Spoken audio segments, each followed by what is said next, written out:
Whether it's primary, secondary, or higher education, choosing the right school or college is a complex decision.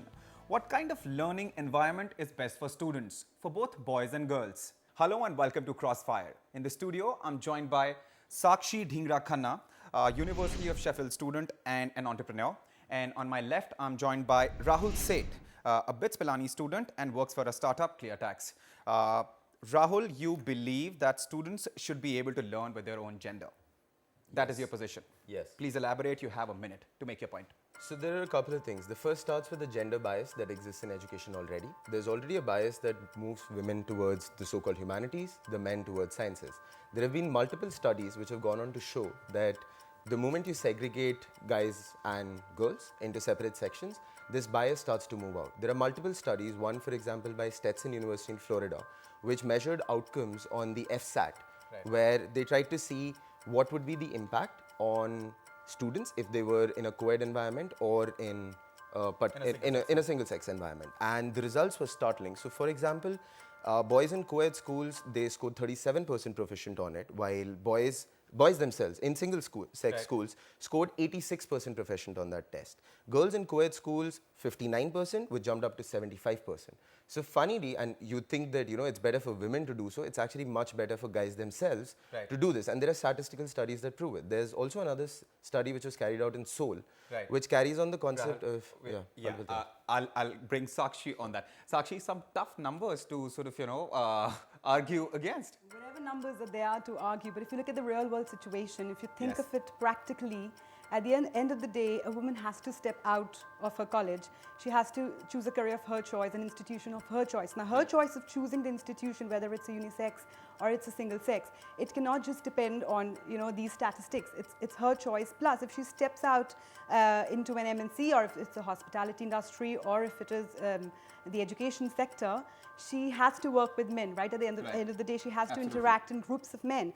Like, for example, even like we're engineering students and we've done our lab works in groups. And I think better interaction with men or boys at that time, it actually helps women adjust in a better work environment later on, whatever it may be. Right. Which is very logical. I mean, today you might be in a single-sex school, whether you're a man or a woman, a girl or a boy, but well, tomorrow you have to step out and you have to start working, right? And in office, in organizations, you wouldn't have this choice. While I want to work in a particular section where I am surrounded by all women or men. True.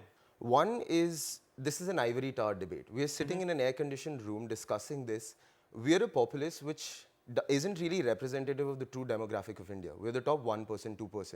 It's beautiful to talk about logical realities in an ideal scenario where you expect, over the long term. This view is very myopic, right? It's a very myopic view. It's incredible. Like, there's also a certain sense of pseudo-liberalism that goes around where we think, oh, it's a liberal idea and we have to support it. The funny thing is, liberal ideas are not, there's a liberal bias if you look at it. So, if you look at just our statistics itself, 60 to 70% of India is rural India. Where concepts of, as they say, right, when you go out and work in an MNC, when you do it, like the words she chose themselves are very representative of the bias that we hold today. And we don't understand that when you're in, say, a rural scenario. For example, I was talking to my driver on the way here, and I asked him the same question. And he told me, you know what, like, you're educated, you know about it, there are multiple things that you understand, and you're aware of it, so it's wonderful, and you can come out of it. There are so many of these people who are unaware of multiple issues in terms of even safety, if we come to that later. But in terms of safety itself, it's so questionable. And there are hundreds of things which get compromised as a result. And so that's not something you can base it on. Rahul, yes, we'll come back to you. Acceptance and quality, these are two things that are very important. And you see only unisex institutes, they actually support that. They encourage that. And any professors, if you talk about professors worldwide across the UK, professors from the University of Cambridge, they've come up with this, that the strongest reason for sending your child to a co-ed is that, there's better mixing between, the girls and the boys. The learning outcomes are better. That is what their research has proven at the University of Cambridge. That was professors have come up with. And acceptance and equality is what are the factors that now everyone needs to know. Even if you're talking about a driver, even if you're talking about any XYZ, not as as capable of we are, but they all want their children to be capable, right? They want them to go into the best universities, institution. I have a driver. He's sending he wants his son to be an engineer. He's sending him to the best university. Yes. So his daughter, she wanted to do engineering. Now he came up with me and he's like, okay, what if she wants to go abroad and study? It's a good opportunity. Obviously, you can apply for scholarships. There are various options.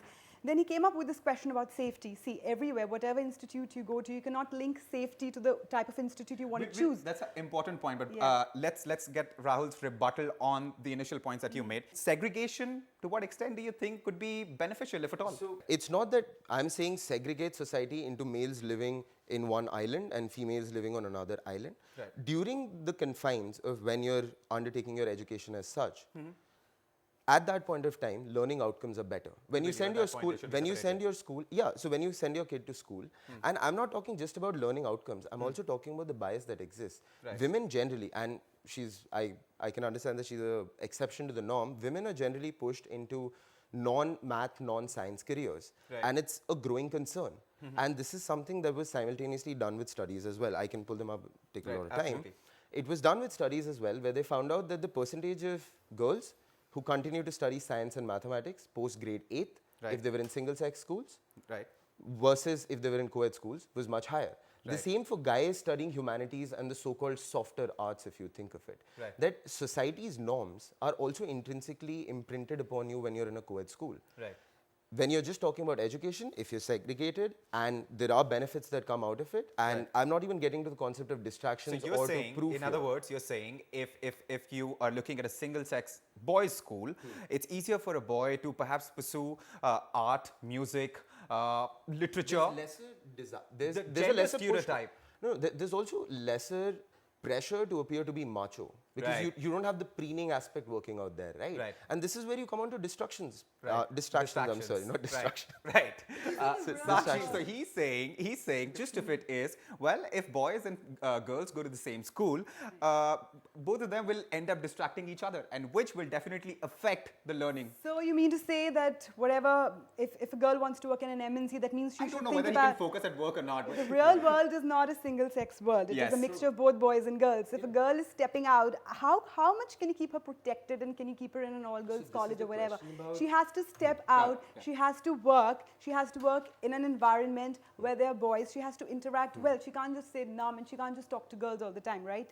So that student diversity, that will not be there in an all-girls school or all-boys institution. So Right. that is something that can only be promoted by a unisex institution. That's what I feel. And you have to be, I have been from a convent school myself. Right.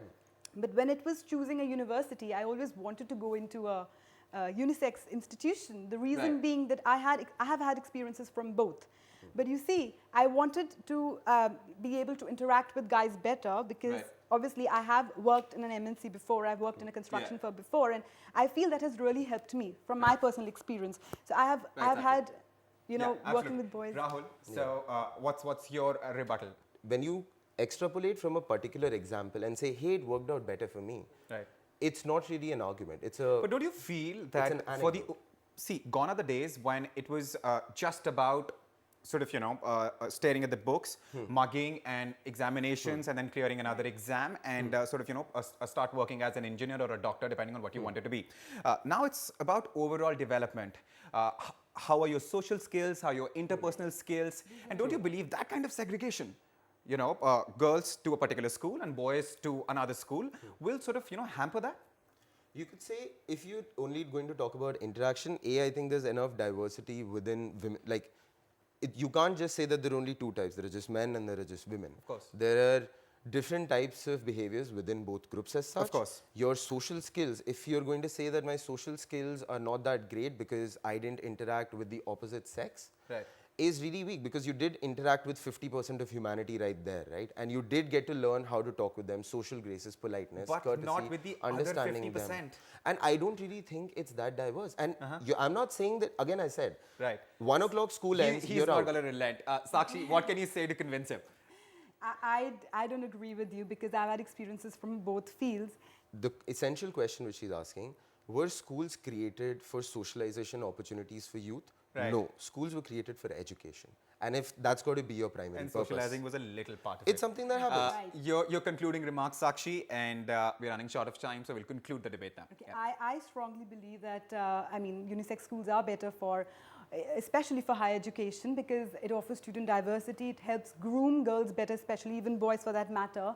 Plus, you get a better working, you can adjust, girls can adjust better to the work environment, to the work atmosphere, working with boys. And I feel it gives better results, as it has given me. Right. Rahul?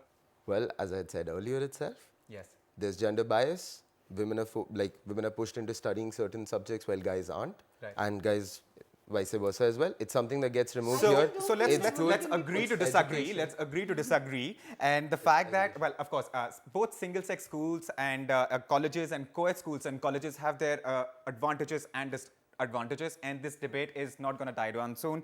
Well, we will wrap up today's debate on that note.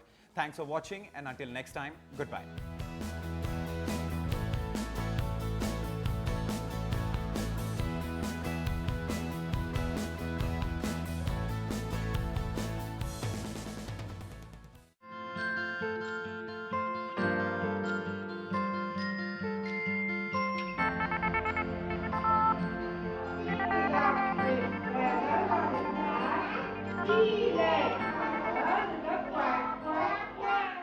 In a hectic day-to-day life, maintaining work-life balance for every parent is a must. Well, that being said, it becomes absolutely necessary for every parent to spend quality time with their child.